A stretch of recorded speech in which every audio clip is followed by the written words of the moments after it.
anys i els galindons han parlat tota la vida amb la meva terra. Ah, sí? I què els ha dit la vostra terra, aquests pobres peus? Una pila de coses. La terra és molt xerraire, saps? Té més paraules que un advocat. I com és que us ha dit tantes coses?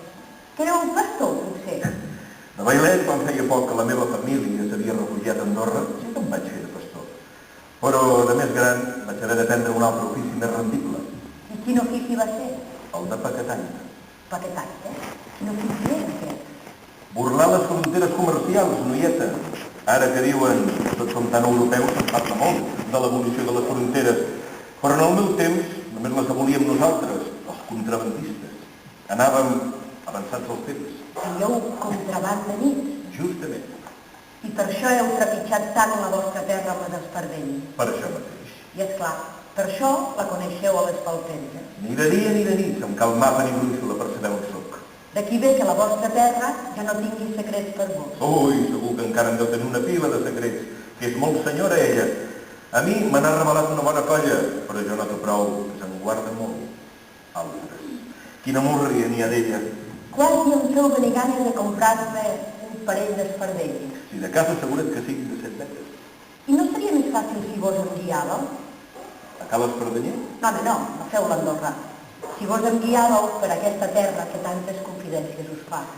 Si et calces un parell d'espardenyes, t'hi guiaré de molt bon grat. La terra no m'ha demanat mai que li guardi els secrets. Si me'ls ha confessat, deu ser perquè ella no li fa res que se sàpiga, oi?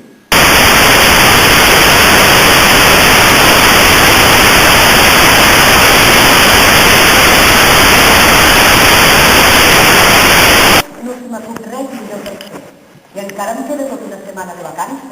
Doncs demà ben esmorzat t'espero a Sant Miquel d'en Bolesters i que al seu lloc s'aixecava un poble al qual ha pres també el nom. Diu que una dona d'en Bolester s'havia pastat i justament acabava de ficar la pastarada al forn quan vet aquí que va trucar a la porta un pobret demanant-li un bocí de caritat. Déu s'endopa la dona, acabo de ficar el forn i no resta ni un engrun al calaix. Ja ho crec, respon el pobre, que no tenim un engrun al calaix, però resseguiu, sisplau, la pastera i de les ramàstegues i arreplegueu, segur un panellet que Déu us ho pagarà. I la dona així ho va fer.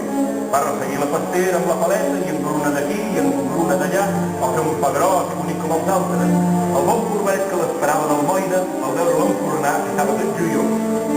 Bon home, no serà pas per vos, si n'ha sortit un pa com els altres.